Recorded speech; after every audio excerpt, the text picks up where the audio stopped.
അവരത് അർഹിക്കുന്നുണ്ടോ എന്ന് നോക്കിയിട്ടൊന്നും അല്ല നമ്മൾ ശരിക്കും ക്ഷമിച്ചു കൊടുക്കേണ്ടത്. അവര് ഡിസർവ് ചെയ്യുന്നില്ലായിരിക്കും. പൂർണ്ണമായും അവര് ഡിസേർവ് ചെയ്യുന്നില്ലായിരിക്കും. എങ്കിലും നമ്മൾ ഡിസേർവ് ചെയ്യുന്നുണ്ട്. എന്ത്?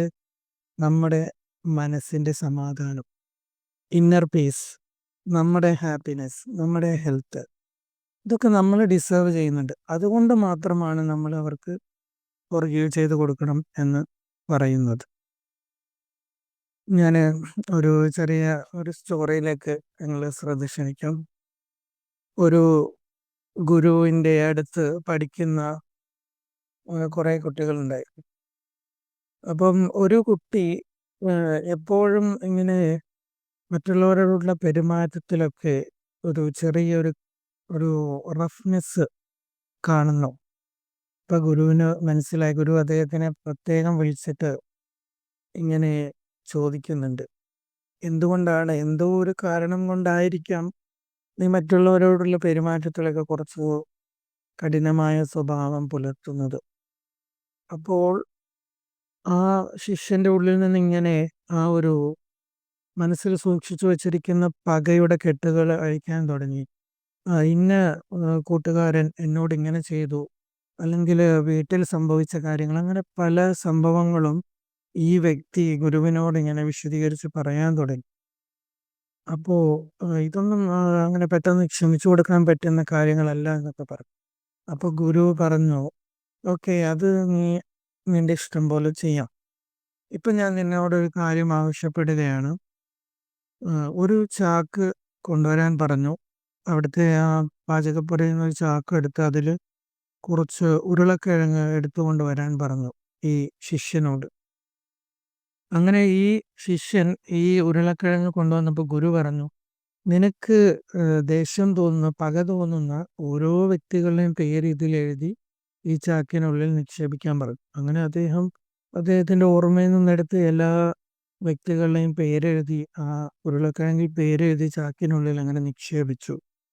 ഗുരു പറഞ്ഞു, ഇനി അടുത്ത നിന്റെ ടാസ്ക് നിന്നെ ഏൽപ്പിക്കുന്നത് എന്ന് പറഞ്ഞാൽ ഈ ചാക്ക് എപ്പോഴും നിന്റെ ഒപ്പം ഉണ്ടാവണം. നീ എവിടെ പോയാലും ഉറങ്ങുമ്പോൾ വരെ നിന്റെ കൂടെ ഈ ചാക്ക് ഉണ്ടാവണം എന്ന് പറഞ്ഞു.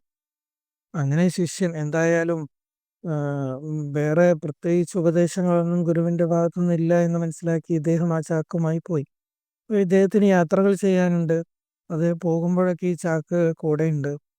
ഒരു ദിവസമായി, 2 ദിവസമായി അദ്ദേഹത്തിന് ഈ ചാക്കുമായുള്ള യാത്രയിൽ പ്രത്യേകിച്ച് അങ്ങനെ പ്രശ്നങ്ങളൊന്നും തോന്നിയില്ല. അങ്ങനെ ദിവസങ്ങൾ കഴിയും തോറും ഇദ്ദേഹം എത്തിപ്പെടുന്ന സ്ഥലങ്ങളിൽ നിന്നൊക്കെ ആളുകൾ ഇങ്ങനെ ഒരു ദുർഗന്ധം പോലെ ഫീൽ ചെയ്തിട്ട് അദ്ദേഹത്തിന്റെ അടുത്തുനിന്ന് അങ്ങനെ മാറിപ്പോവുകയാണ്. ആദ്യമൊക്കെ ഗുരുവിന്റെ ശിഷ്യൻ വരുന്നു എന്ന നിലക്ക് ആദരിച്ചിരുന്ന ആളുകൾ തന്നെ അദ്ദേഹം അടുത്തേക്ക് വരുമ്പോൾ ദുർഗന്ധത്തിന്റെ ബുദ്ധിമുട്ട് കൊണ്ട് മാറുകയും അദ്ദേഹത്തിനോട് മിണ്ടാൻ പോലും കൂട്ടാക്കാതെ മാറിക്കളയുന്ന ഒരു സിറ്റുവേഷൻ. അദ്ദേഹം അത് ശ്രദ്ധിച്ചെങ്കിലും എന്താണ് കാരണം എന്താണെന്നൊന്നും അദ്ദേഹം അതിനെക്കുറിച്ച് ആലോചിച്ചില്ല. പിന്നീട് അദ്ദേഹം സ്വയം രാത്രിയിൽ ഉറങ്ങുന്ന സമയത്തും ഈ ഉരുളക്കിഴങ്ങ് വഹിച്ച ചാക്ക് കൂടെ ഉണ്ടാവണമെന്ന ഗുരുവിന്റെ നിർദ്ദേശം പാലിച്ച് അതിൽ തലവെച്ചിങ്ങനെ ഉറങ്ങുമ്പോൾ ദിവസങ്ങൾ കഴിയുന്നതനുസരിച്ച് ഇതിൽ നിന്ന് ദുർഗന്ധം വരുന്നത് ഇദ്ദേഹത്തിന് തന്നെ അറിയാൻ കഴിയുന്നു. ഉറങ്ങാൻ കഴിയുന്നില്ല. എങ്കിലും ഗുരു പറഞ്ഞതാണല്ലോ, അദ്ദേഹം അതൊക്കെ ക്ഷമിച്ച് സഹിച്ച് അങ്ങനെ തിരികെ അദ്ദേഹത്തിന് തീരെ പറ്റാതായ സമയത്ത് ഓടി ഗുരുവിന്റെ അടുത്തേക്ക് ചെന്നു. ഗുരു, എന്തൊരു ടാസ്ക്കാണ് അങ്ങ് എനിക്ക് തന്നത്. ഞാൻ ഈ ചാക്കുമായി ആദ്യമൊക്കെ പോകുന്ന സമയത്ത് എനിക്ക് പ്രശ്നമില്ല. പിന്നീട് ജനങ്ങളെല്ലാം എന്നിൽ നിന്ന് അകന്നു പോകുന്നു. ഇപ്പോൾ അവസാനം എനിക്ക് സുഖമായൊന്ന് ഉറങ്ങാൻ പോലും കഴിയുന്നില്ല. ഇതിൽ നിന്ന് വമിക്കുന്ന ദുർഗന്ധം അതെനിക്ക് ഒഴിവാക്കാനും അങ്ങയുടെ അനുവാദമില്ല. അതുകൊണ്ട് ഞാൻ ഓടി വന്നതാണ് എന്ന് പറഞ്ഞു. ഓക്കെ, അപ്പോൾ ഗുരു പറഞ്ഞു, നിനക്ക് ഇതിൽ നിന്ന് എന്താണ് മനസ്സിലായത്? ഈ ചാക്കിൽ എന്താണ് ഉള്ളത്? അപ്പോൾ ശിഷ്യൻ പറഞ്ഞു, അത് എൻ്റെ മനസ്സിൽ പക തോന്നിയ ഓരോ വ്യക്തികളുടെയും പേരെടുത്ത് ഈ ചാക്കിൽ നിക്ഷേപിച്ചതാണ് എന്ന് പറഞ്ഞു.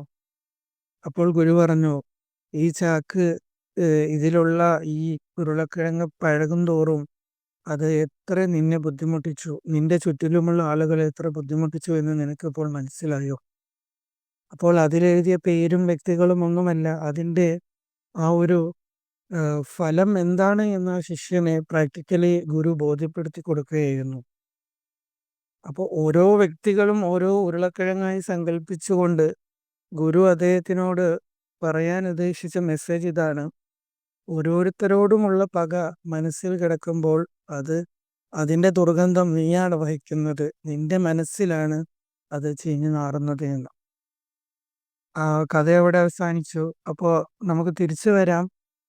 ഇപ്പൊ നമുക്ക് ചിന്തിച്ചു നോക്കണം, നമ്മുടെ ഉള്ളിൽ എത്ര ഉരുളക്കിഴങ്ങുണ്ടാവും, എത്രത്തോളം അത് ചീഞ്ഞിട്ടുണ്ടാവും, സമയം കഴിഞ്ഞത്.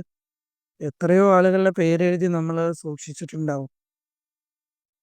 അപ്പോൾ ഇതാണ് നമ്മൾ മനസ്സിലാക്കേണ്ട ഒരേ ഒരു കാര്യം. ഫോർഗീവ്നെസ് മറ്റുള്ളവർക്ക് കൊടുക്കുക എന്ന് പറയുമ്പോൾ അത് നമ്മൾ തന്നെ ഈ പറഞ്ഞ ചാക്ക് കെട്ട്, മാലിന്യം വഹിക്കുന്ന അല്ലെങ്കിൽ ദുർഗന്ധം വഹിക്കുന്ന ഈ ചാക്ക് നമ്മളിൽ നിന്ന് ഒഴിവാക്കി നമ്മൾ നമ്മളെ തന്നെ ഫ്രീ ആക്കുക എന്നത് മാത്രമാണ്.